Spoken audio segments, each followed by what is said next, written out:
আসসালামু আলাইকুম। চলে আসলাম আমাদের ব্রয়লার মুরগির ফার্মে। এবার ২০০০ মুরগি তোলা হয়েছে। ছোটোবেলায় ২০০ মারা গেছে। বর্তমানে একটা দুইটা করে মারা যাইতেছে, কারণ যে গরম পড়ছে, এই যে একদিক হয়ে যায়, একদিকে গরমে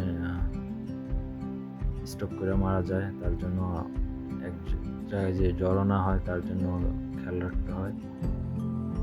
ব্রয়লার মুরগি খুবই খুবই সেন্সিটিভ, কারণ এই যে এখন বর্তমান 18 দিন হয়েছে। 18 দিনে প্রায় 700-800 গ্রাম হয়ে গেছে। 25 দিনে ইনশাল্লাহ হয়ে যায় 1800 থেকে 2 কেজি।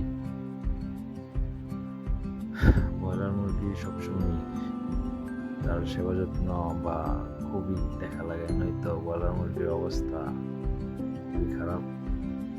কারণ এই যে পুরা সিট তুলতে প্রায় 1,45,000 টাকা খরচ হতে পারে। যদি গ্যাস হয়ে মারা যায় বা অন্য কোনো ভাইরাসে মারা যায়, এই যে গ্যাস হয়েছে কিনা তা চেক করা হইতেছে।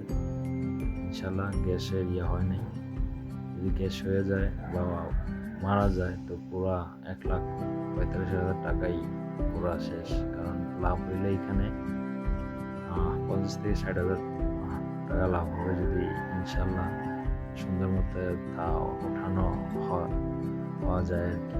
কারণ বলা যায় না বলার মুরগি কী হয়ে যায়, কেউ বলতে পারবো না কখন কী যে হয়ে যায়। তাই আমরা যারা পোলট্রি ফার্ম করতে চাই, জেনে শুনে তারপর পোলট্রি ফার্ম করবো, নয়তো বিপদ। আর যারা আমরা প্রবাস থেকে আসতে চাই, অবশ্যই করতে চাই, তা জেনে শুনে করবো।